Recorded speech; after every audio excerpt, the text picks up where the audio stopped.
You ever have one of those moments where life doesn't just knock you down, it straight up pulls the floor out from under you? Yeah, that was me.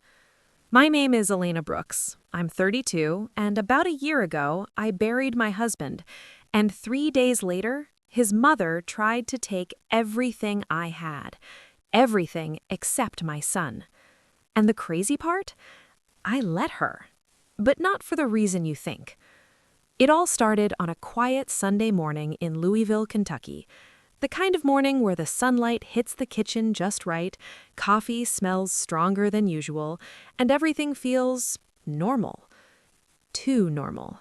Because just 48 hours before that, I was standing beside a hospital bed holding my husband Jason's hand while the machines around him went silent. He was 38. Heart failure. No warning. No second chances, just gone. One minute we were arguing about what to watch on Netflix. Next minute, I was signing paperwork I couldn't even read through the tears. And our little boy, Noah, he kept asking, "When is Daddy coming home?" Try answering that without your heart shattering into pieces. The funeral was a blur. Black clothes, fake hugs, people saying, "Stay strong," like that fixes anything. But the real storm didn't start until 3 days later. That's when Diane Brooks, my mother-in-law, walked into my house like she owned it. No knock, no hesitation. Just walked straight into my kitchen, looked around like she was inspecting property, and said, "Well, I guess it's time we sort things out." Sort things out.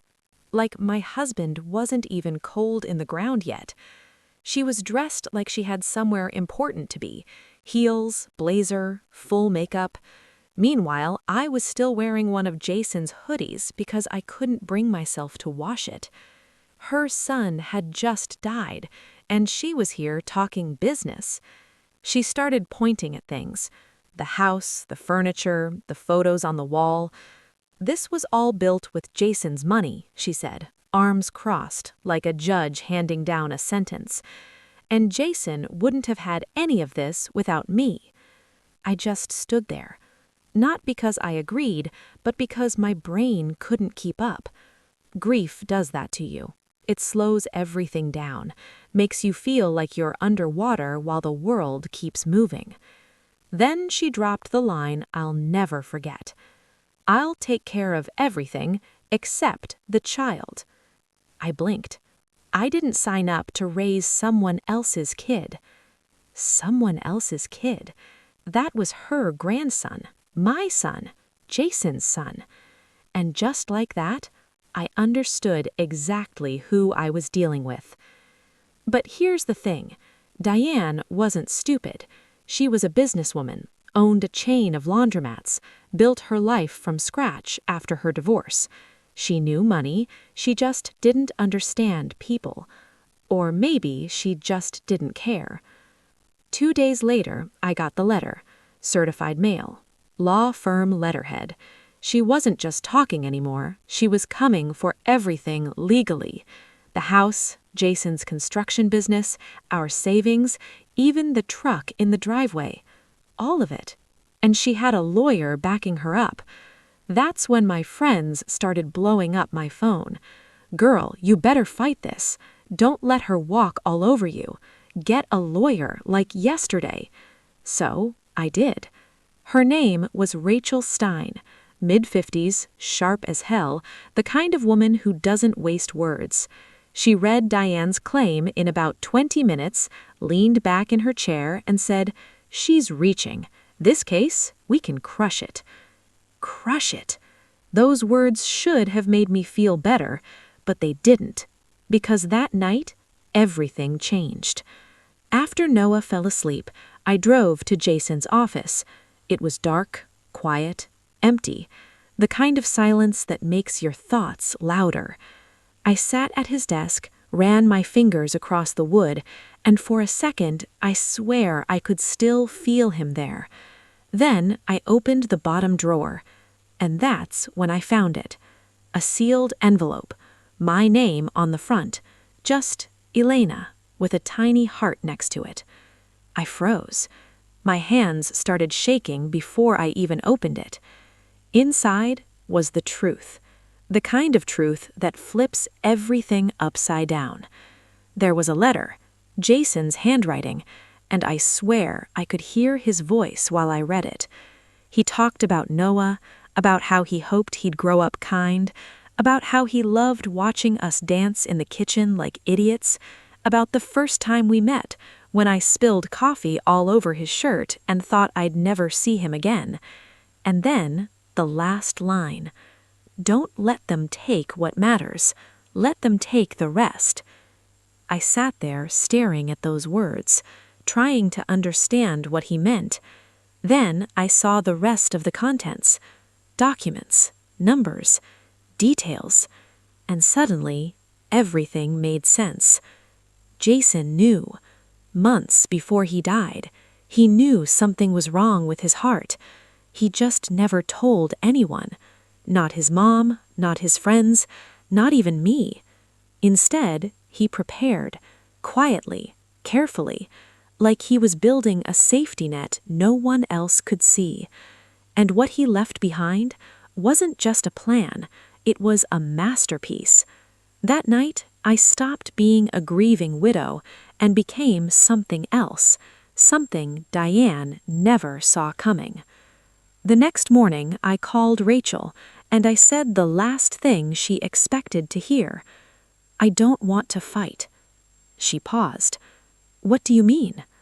I want to give her everything. Silence.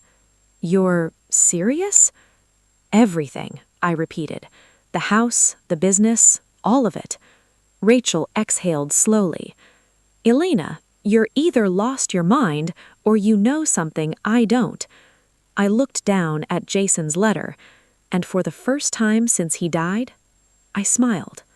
I know exactly what I'm doing. Rachel didn't say yes right away. She just stared at me across her desk, fingers steepled, eyes sharp, like she was trying to read between every word I wasn't saying.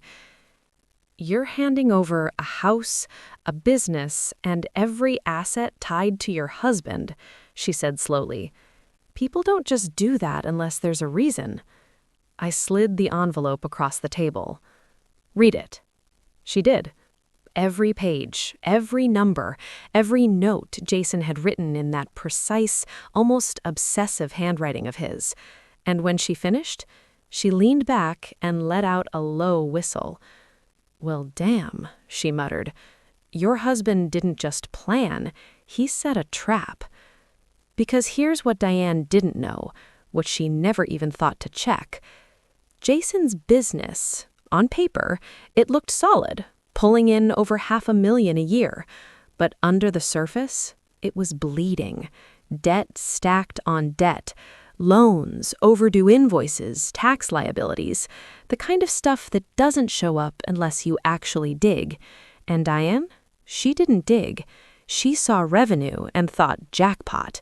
Meanwhile, everything that actually mattered was already out of reach. Life insurance paid directly to me. Retirement accounts already transferred. Money that would never touch the estate. Money Diane couldn't even smell, let alone take. So yeah, I wasn't giving her everything. I was giving her exactly what she asked for, and nothing she actually needed. Rachel looked at me again, this time with a small, almost impressed smile.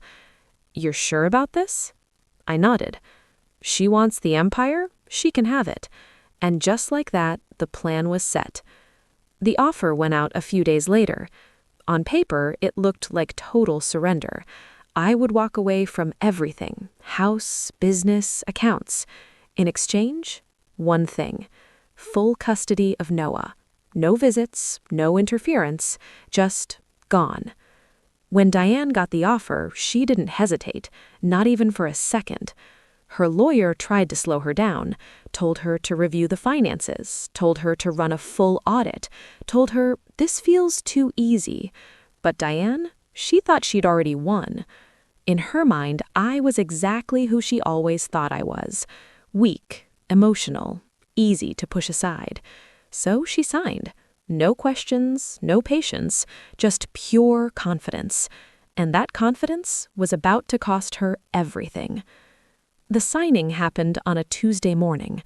Small office, plain table, cheap coffee that tasted like regret. I showed up calm, too calm. Diane walked in like she was stepping onto a stage, dressed up, chin high, that same look she always had, like she was the smartest person in the room. Her son Mark, Jason's younger brother, was with her, grinning like he just hit the lottery. They didn't even try to hide it. Papers were laid out, terms were read, Rachel made it official. Both parties acknowledge all assets and liabilities are included. Diane barely listened. She was already reaching for the pen. I signed first, no hesitation. Then she signed. And just like that, it was done. 8 minutes. That's all it took to flip everything. As we stood up, she couldn't help herself. "You'll be fine," she said, almost smug. "Maybe now you'll learn how to stand on your own." I looked at her, really looked at her, and for the first time, I didn't feel hurt or angry or small. I just felt free. I picked up my bag, walked out, and didn't look back. 3 weeks later, reality hit her. Hard. It started with a letter from the IRS. Unpaid taxes, penalties stacking. Then came the lawsuits, old business claims Jason had been handling, settlements waiting to be paid, bills she didn't even know existed. Then the lease, thousands owed every month for an office she barely understood how to run. One by one, the cracks turned into collapse. The empire she fought for, it wasn't gold, it was quicksand, and she was sinking fast. Mark tried to help at first, tried to run the business. That lasted about 10 days. Turns out, playing boss is a lot harder when real money's on the line. He bailed as soon as things got messy, left Diane alone to deal with the fallout. And the fallout was brutal. She started selling things, properties, equipment, even dipping into her personal savings, money she'd spent decades building, gone, just trying to stay afloat. But it wasn't enough, because debt doesn't care who you are. It doesn't care how confident you sounded in someone else's kitchen. It just collects. The last time she called me, I answered. Her voice, broken. Not angry, not sharp, just tired. "She didn't know," she said. "I swear, I didn't know." I stayed quiet. "I'm losing everything," she whispered. "I need help." And for a second, just a second, I thought about all those nights she made me feel like I didn't belong. All the comments, all the disrespect, all the times she treated me like I was temporary. Then I remembered something else. That morning in my kitchen. Her voice, cold, certain. "I'll take everything except the child." I took a breath, and I said, calmly, "You got exactly what you asked for." Silence. Then I hung up. That night, I was sitting on the floor with Noah, helping him build this crooked little tower out of blocks. He looked up at me and said, "Mom, are we okay?" And I smiled, for real this time. "Yeah, baby," I said. "We're more than okay." Because we were. We had a small apartment, simple life. No drama, no chaos, just peace. And the one thing that actually mattered was right in front of me. Sometimes people think winning looks loud, like revenge, like getting even. But the truth? Real winning is quiet. It's walking away with what matters while everyone else fights what doesn't. Jason knew that. That's why he didn't fight. He planned. He protected. He made sure that when the storm came, we'd already be standing somewhere safe. And every night before I sleep, I read that last line again. Don't let them take what matters. Let them take the rest. And now, I finally understand. He didn't leave me everything. He left me exactly what I needed. If this story hit you even a little, stay with me, because the next one might just hit even harder.